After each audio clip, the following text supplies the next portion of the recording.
Hey guys, today I am going to show you how to do a fuse clapton, but I'm going to do it a little differently than probably what you've seen on YouTube. Different people's done them.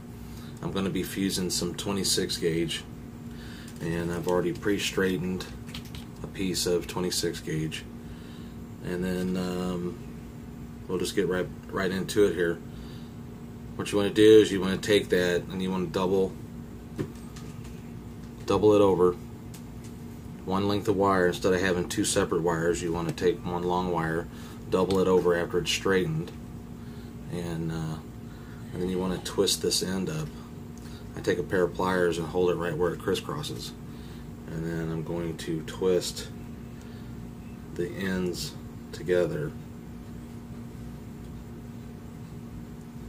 like so, and then I'm going to secure this into the drill after I get this. There we go.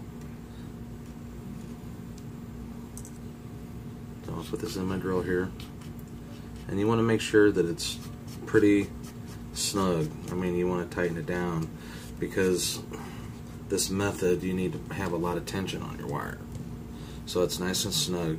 And then you've got your loop at the other end like this, so you want to take a screwdriver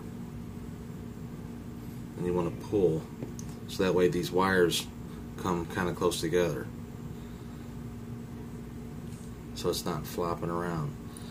And then on the other end, what you want to do is you want to put it on a snap swivel or a fishing swivel. I use a snap swivel because it has this little hook here, and I can take, after I've done my loop, I've got a shorter piece here to show you. Here's my loop. I can take that, place that right over, hook it on, and now I'm holding on to my wire. And the other end does swivel, it does turn, but it's got an eyelet on it, and I have it secured onto a cabinet next to my desk. You can secure this in a vise, but I use this handle because it's at the right height. I don't have to worry about it, and it stays there every time I need to use it. It's right there. But anyway, here's the snap swivel. You can get these at Walmart, Cabela's, Bass Pro Shops. You can get, I think I got a package of 3 of these for a couple bucks. You know, it's really cheap. Anyway, that's on the other end of this. So what I'm going to do is I'm going to secure my wire on that loop, or on that snap swivel right now.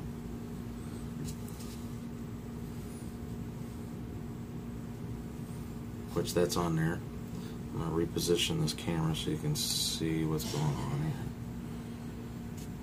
So I've got that on there, and I'm going to keep a lot of tension on this, and I'm going to fuse it with 40 gauge wire. So here's my 40 gauge Jacobs Online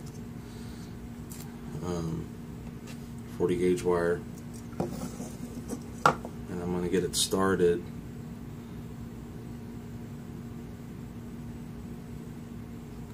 Stuff is so tiny.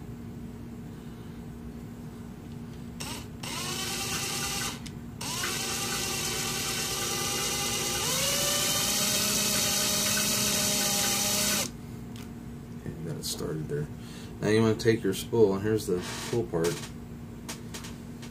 Take your spool, and you're going to hold your spool, and then you're going to start twisting.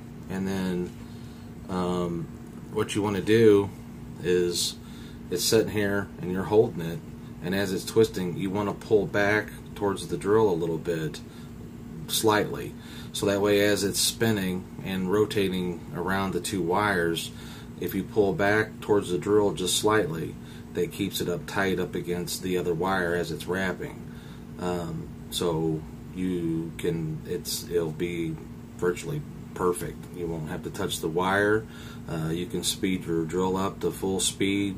I right now have, I'd say, a 15-inch piece of wire coming out of my drill to the snap swivel, and then here I'm going to get started and I'm going to show you how it works.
Can't see it now.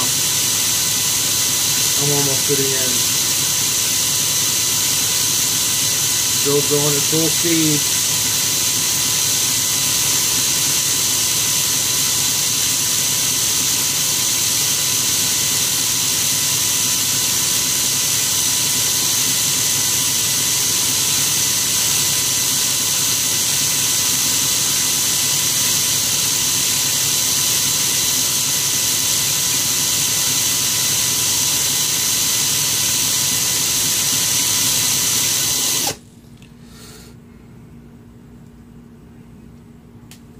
That'd be good enough there.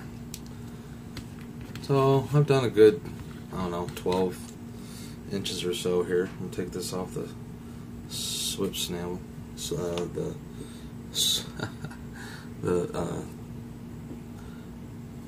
here you go. Here's the wire. Here's the end where the loop is at. I know you can't see it, but because you doubled over that wire and you're doing it that way and you're not touching the wire, within this 12-inch strip of wire, there's probably one twist through the whole length. Now if you've done fused claptons, you know that when you're doing it by hand, you'll have a lot of twists in the wire, and you have to come back, you have to straighten it out, and you have to use pliers and turn it, you know, and get it straightened out. But here, there's like one long, just one twist throughout that whole 12-inch piece here. Without a macro lens, I mean, I can't tell you for sure, but just by the naked eye and how it looks and how the light is reflecting off this, there are no gaps in it from what I can tell. It's perfect. I mean, it worked out perfect. So hope this helps. Give it a try. There is some 50 gauge, 55 gauge coming out. I'm sure this will help wrap that really thin wire. If you thought 40 gauge was thin, wait till you get a hold of that 50 gauge. It's like a spider web. So I'll be getting some of that myself and giving it a try, and hopefully this technique will work for that also. So like I said, give it a try. Go to twistedmesses.com. He's got all the good wire there. Check him out. He's also got the new 50 gauge from what I hear. Hope you have a good day, and see you next time. Thanks.